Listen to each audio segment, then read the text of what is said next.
है। जब खादिमों का ये हाल है तो मखदूम कुल के हाल का आलम क्या होगा, हुजूर की शान का आलम क्या होगा। फिर लोग इसका इनकार नहीं करते, हजरत मलकुल मौत के गैब का इनकार नहीं करते, मलकुल मौत के हाजिर और नाजिर होने का इनकार नहीं करते। भाई जब वबाओं का मामला हो या अमवात का मामला हो, इतने बज के इतने मिनट पर मालेगांव में कोई मरा, इतने बज के इतने मिनट पे नासिक में कोई मरा, इतने बज के इतने मिनट पे मुंबई में कोई मरा, इतने बज के इतने मिनट पे इंदौर में कोई मरा, इतने बज के इतने मिनट पे इंडिया में कोई मरा, इतने बज के इतने मिनट पे पाकिस्तान, फला फला फला फला। इस सबको अगर ऐसा हुआ कि एक ही वक्त में मौत आ रही है तो वहां जा कौन रहा है? मलकुल मौत तो एक ही है, बाकी सब उनके मददगार फरिश्ते हैं।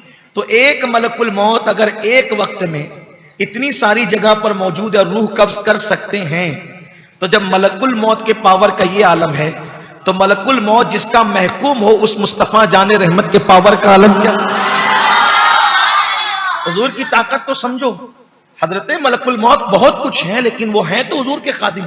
बल्कि जब वो हुजूर अलैहिस्सलाम की रूह अक़दस को कब्ज करने के लिए पहुंचे, हजरत मलकुल मौत जब हुजूर अलैहिस्सलाम की रूह अक़दस को कब्ज करने के लिए, निकालने के लिए पहुंचे तो जिब्रील अलैहिस्सलाम के साथ पहुंचे। और यही इमाम सुयूती रहमतुल्लाह अलैह ने लिखा है शरहुस सुदूर के अंदर कि दरवाजे पे दस्तक दी उन्होंने। हालांकि वो किसी के दरवाजे पे दस्तक नहीं देते, वो ऐसे ही धड़ल्ले से चले, उन्हें क्या दरवाजे पे दस्तक देना। मगर कुर्बान, हाय हाय क्या शान मुस्तफा है। यहां फरिश्ता भी आता है बे इजाजत, उनके घर जिब्रील भी आते नहीं। अरे जब जिब्रील नहीं आते तो जब सरदार नहीं आता, तो ये तो बहरहाल सरदार के बाद ही है।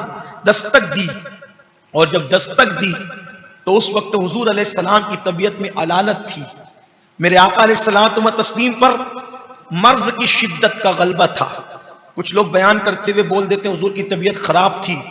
फिर कहता हूं, मैंने जुमा में इस पे बहुत जोर दिया कि हुजूर अलैहिस्सलाम के बारे में अगर बात करना है तो एहतियात से करो, हल्के जुमले ना बोलो। तबीयत खराब, उनकी तबीयत क्यों खराब हो सकती है? तबीयत तो तुम्हारी खराब है, वहां कोई चीज खराब ही नहीं है, वहां कोई चीज खराब ही नहीं है।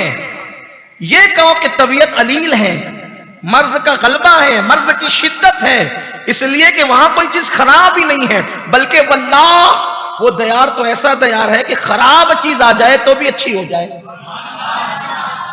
अरे लोग शिर्क की तबीयतें लेकर के आए, ईमान का तमगा पा गए, कुफ्र की तबीयत लेकर आए, नूर की खैरात पा गए। मेरे इमाम कहते हैं जो गदा देखो लिए जाता है तोड़ा नूर का, नूर की सरकार है क्या इसमें तोड़ा नूर का। मैं गदा तू बादशाह भर दे पियाला नूर का, नूर दिन दूना तेरा दे डाल सदका नूर का। हुजूर पर मर्ज की शिद्दत है, गलबा है, और दरवाजे पे दस्तक है। सैयदा कायनात, मखदूमा कायनात, मलका फिरदौस बरी, सैयदा तैयबा ताहिरा, उम्मे अबीहा, मखदूमा कायनात, उज़रा, आलिमा गैर मुअल्लिमा, अबुल हसनैन अबुल सिबतैन, बिन्ते मोहम्मद मुस्तफ़ा, जान अहमद की राहत, सैयदा ज़हरा फातिमतुज़ ज़हरा सलामुल्लाह अलैहा। नाम अलकाब से लिए जाते हैं और लेना भी चाहिए।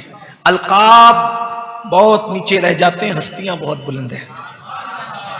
बेदम यही तो पांच है मकसूद कायनात, खैरुन निसा हुसैन हसन मुस्तफ़ा अली। शान वाले लोग हैं, मकाम वाले लोग हैं, मर्तबे वाले लोग हैं।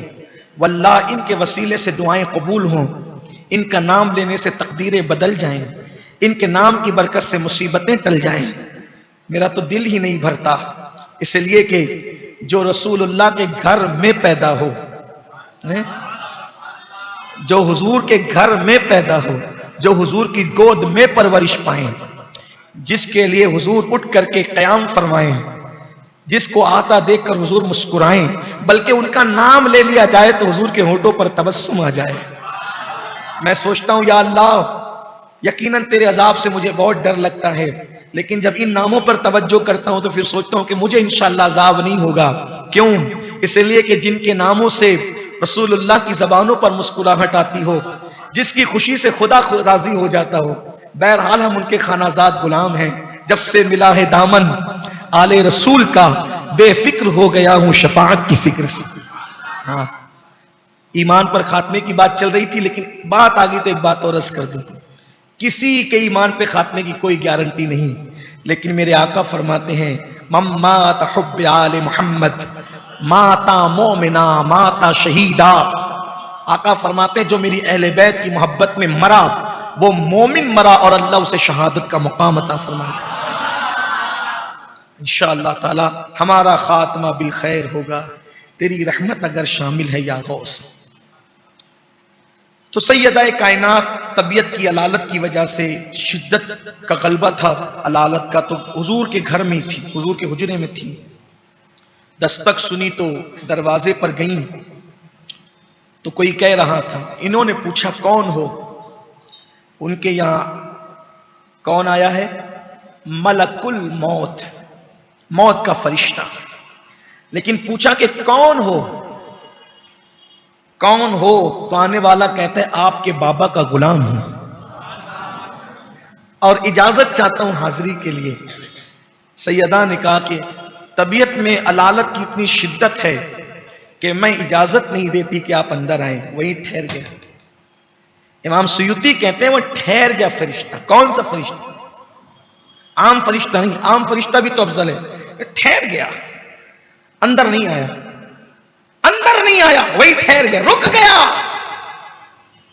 अब लोगों को यह पता होना चाहिए जो कहते हैं कि हमारी तरह ये है वो है वो है। अरे शहजादी की शान देखो, जो मौत के फरिश्ते को रोक दे तो वो रुक जाए। जब शहजादी का मकाम ये है तो बाबा के मकाम का आलम क्या? फरमा दिया अभी रुको, अभी नहीं आ सकते, तबीयत में अलालत है, शिद्दत। इमाम सुयूती लिख रहे, साहिब शरूफ सुदूर लिख रहे, नहीं आया अंदर। कुछ देर पे फिर दस्तक हुई, फिर गई दरवाजे पर। कौन हो? आपके बाबा का गुलाम, इज़्न हुजूरी चाहता हूं, आना चाहता हूं। सरकार अलैहिस्सलाम ने आंखें खोल दी, जो तबीयत की शिद्दत थी उसमें कुछ आंखें खोल दी। फरमाया बेटी कौन है? उसकी बाबा कोई देहाती है, कोई आराबी है। बाबा आराबी कहते हैं देहाती, कोई आराबी है बाबा, मिलना चाहता है आपसे।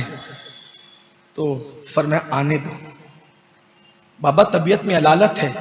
बेटी जो तुम समझ रही हो वो नहीं है, वो है जो बाप और बेटे में जुदाई पैदा करता है, जो आबादियों को वीरान करता है। मेरी बेटी आज से पहले कभी ये इजाजत लेकर के किसी के पास नहीं आया और आज के बाद भी ये इजाजत लेकर नहीं आएगा। अब यहां तक तो शरूफ सुदूर की थी। आगे के जुमले मुल्ला हुसैन लिखते हैं, कहते हैं मगर बेटी वो तेरी इतनी इज्जत करता है कि अगर तू इजाजत न दे तो वो अंदर ना आए, लेकिन उसको आने दे। और फिर सैयदा रोने लगी। और फिर उसके बाद वो कुछ जो आप सुनते हैं कि हुजूर अलैहिस्सलाम ने कान में सरगोशी फरमाई, वो वाकया तो फिर तबस्सुम रेज हो गई, मुस्कुराने लगी। फिर वो बहुत सी बातें, उधर नहीं जाता।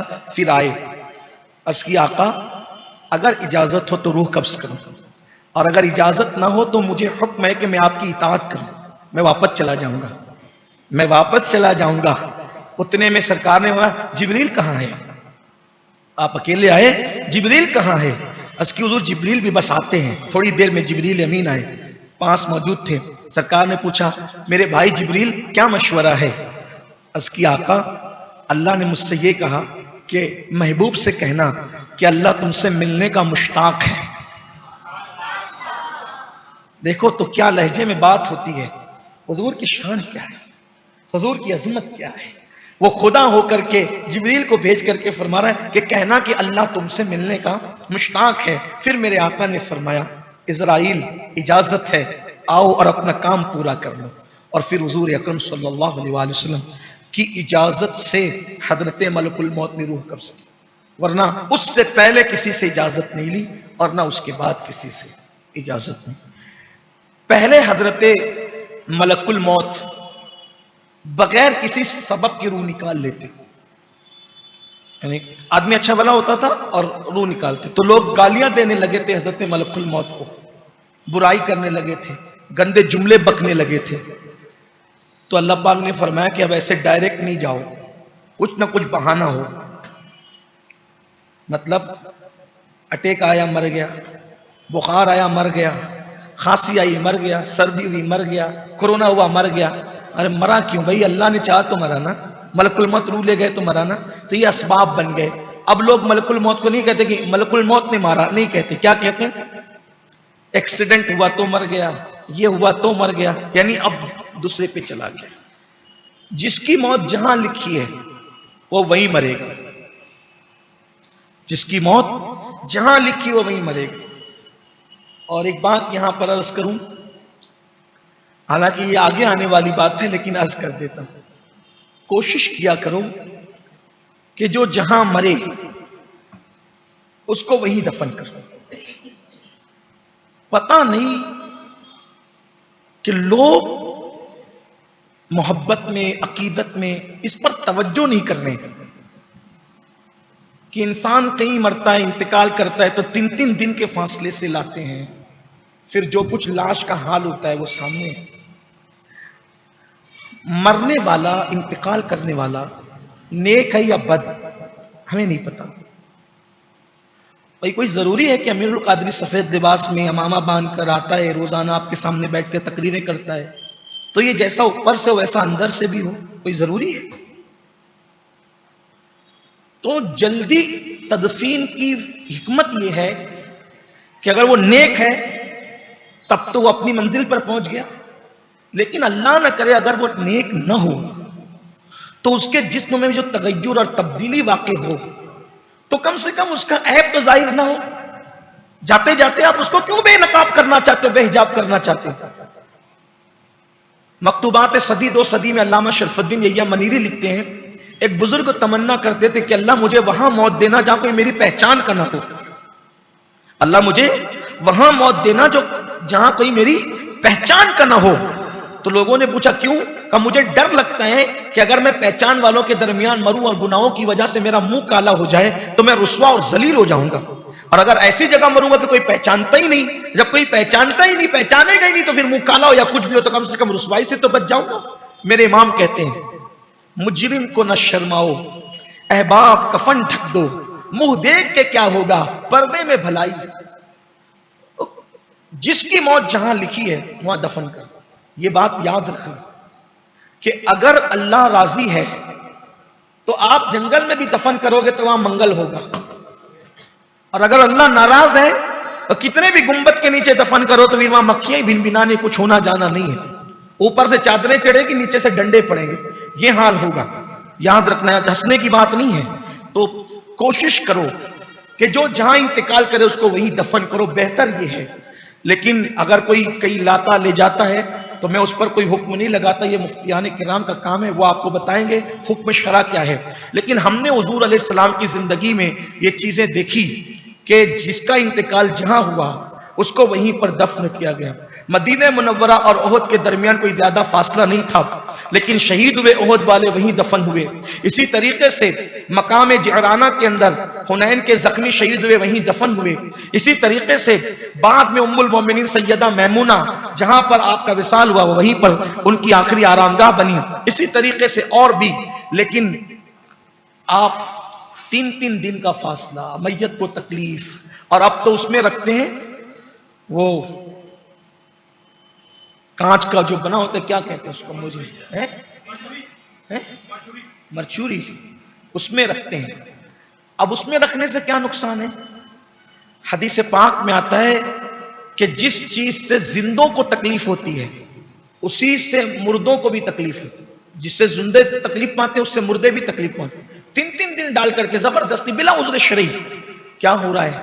ऐसा मत करो। कोशिश करो जल्दी से तदफीन करने की, इसकी अपनी बरकत है। अल्लाह राजी है, मोमिन की कब्र जन्नत के बागों में से बाग है। इसकी कोशिश करो, इसको रिवाज दो। पता नहीं हमारे दरमियान ये सब चीजें कैसे पैदा हो गई और ये सब कुछ जो हो रहा है। हालांकि मजीद आपको एक लंबी तारीख हम बता सकते हैं कि जिसका इंतकाल जहां हुआ उसको वहीं दफन किया। आप देखें कि इमाम अली मकाम अला जद्दी वाली सलाम को करबला के जंगलों में दफन किया गया, लेकिन अल्लाह राजी था। आज वो करबला जो है देखो क्या हो गया है। मैंने करबला शरीफ में उन्हीं के करम से मैं समझता हूं कि दर्जनों मर्तबा इमाम के मजार पे हाजिरी दी। मैंने देखा 24 घंटे में 1 मिनट भी ऐसा नहीं कि जब मुझे उनका रोजा खाली नजर आए, कभी खाली। जंगल था, लोग सोचते थे कि नाम भी मिट जाएगा, निशान भी मिट जाएगा, लेकिन बेनिशानों का निशान मिटता नहीं, मिटते मिटते नाम हो ही जाएगा। इसलिए अल्लाह को राजी करने की फिक्र करो और जहां इंतकाल हो कोशिश करो कि वहां दफन हो, और जिसका इंतकाल जहां लिखा है उसने वहां पर पहुंचना है, वक्त पर पहुंचेगा आदमी, उसने वहां पहुंचना है। इस सिलसिले में एक रिवायत इमाम सुयूती लिखते हैं कि हज़रत सुलेमान अलैहिस्सलाम की बारगाह में एक शख्स, एक जवान बैठा हुआ था। हजरत मलकुल मौत का आना जाना था हजरत सुलेमान अलैहिस्सलाम के दरबार में। तो आपने देखा सुलेमान अलैहिस्सलाम ने कि उस जवान को हजरत मलकुल मौत घूर रहे हैं। अब जब घूर रहे थे, फिर घूर के चले गए, तो वो जवान ने पूछा, हजरत ये जो आदमी आया था ये मुझे क्यों घूर रहा था? फरमाया कि बेटा वो हजरत मलकुल मौत थे, मौत का फरिश्ता था। तो हजरत मुझे ऐसा लगता है शायद ये मेरी रूह कब्ज़ करेंगे। तो कहा फिर चाहते क्या हो? कहा मैं चाहता हूं कि आप मुझे इंडिया, हिंदुस्तान भेज दें, मैं हिंद जाना चाहता हूं, हिंदुस्तान जाना चाहता हूं। आपने कहा ठीक है। आपने हवाओं को हुक्म दिया, ए हवाओं इसको उड़ा के हिंदुस्तान ले जाओ। वो हिंदुस्तान चला तो गया। फिर थोड़ी देर के बाद हजरत मलकुल मौत आए तो पूछा कि भाई आप उसको क्यों घूर रहे थे, उस जवान को? कहा हजरत अल्लाह का हुक्म था कि उसकी रूह हिंदुस्तान में निकालूं, और वो आपके पास बैठा हुआ है मुल्क शाम में, तो मैंने सोचा कि ये हिंदुस्तान पहुंचेगा कब? इसकी मौत में चंद लम्हे बाकी है, ये हिंदुस्तान पहुंचेगा कब?